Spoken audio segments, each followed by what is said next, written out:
Hello, नमस्ते, सत श्री अकाल। भाई, जब भी कोई स्कैम होता है, चाहे वो बैंक्स में हो या फिर कंपनीज़ में हो, तो हम आरबीआई और सेबी के पीछे पड़ जाते हैं, भई आप टाइमली एक्शन क्यों नहीं लेते? बट रिसेंट 15 से 20 दिनों में या 1 डेढ़ महीने में हमने ये चीज़ नोटिस करी है कि आरबीआई और सेबी दोनों एक्शन में हैं, ठीक है? तो सबसे पहले अगर आरबीआई की बात करूँ, आरबीआई ने सबसे पहले एक्शन लिया पेटीएम के अगेंस्ट, ठीक है? जिसमें जो उनकी कंप्लायंस जो वो फॉलो नहीं कर रहे थे, उसके रिगार्डिंग उनका पेटीएम पेमेंट्स बैंक का लाइसेंस कैंसिल किया गया। सेकंड जो इशू हुआ उसके बाद, that was of Kotak bank, जिसमें इनको ऑनलाइन कस्टमर्स और क्रेडिट कार्ड बेचने से मना कर दिया गया, ठीक है?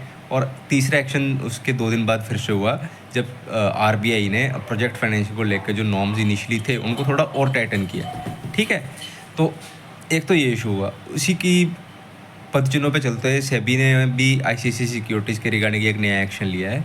हुआ यूँ कि आईसीआईसीआई सिक्योरिटीज़ के रिगार्डिंग लोगों की कंप्लेंट्स मिल रही थी सेबी को कि शेयर होल्डर्स के डिसीजन को, वोटिंग राइट्स को इन्फ्लुएंस करने की कोशिश करी जा रही है आईसीआईसीआई सिक्योरिटीज़ की मैनेजमेंट द्वारा, ठीक है? तो सेबी ने इस चीज़ को मद्देनज़र रखते हुए उस पर इन्वेस्टिगेशन शुरू की, तो उसको ये चीज़ें दिखी कि एक्चुअल में ये सारी चीज़ें हो रही थी।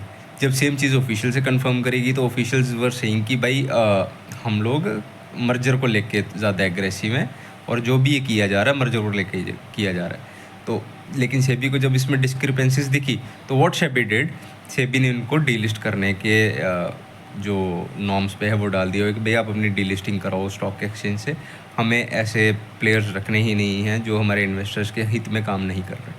तो देर आए दुरुस्त आए, कॉन्ग्रेचुलेशंस टू यू ऑल कि सेबी और आरबीआई दोनों एक्शन में हैं और हमारे हितों में काम कर रहे हैं। Thank you very much.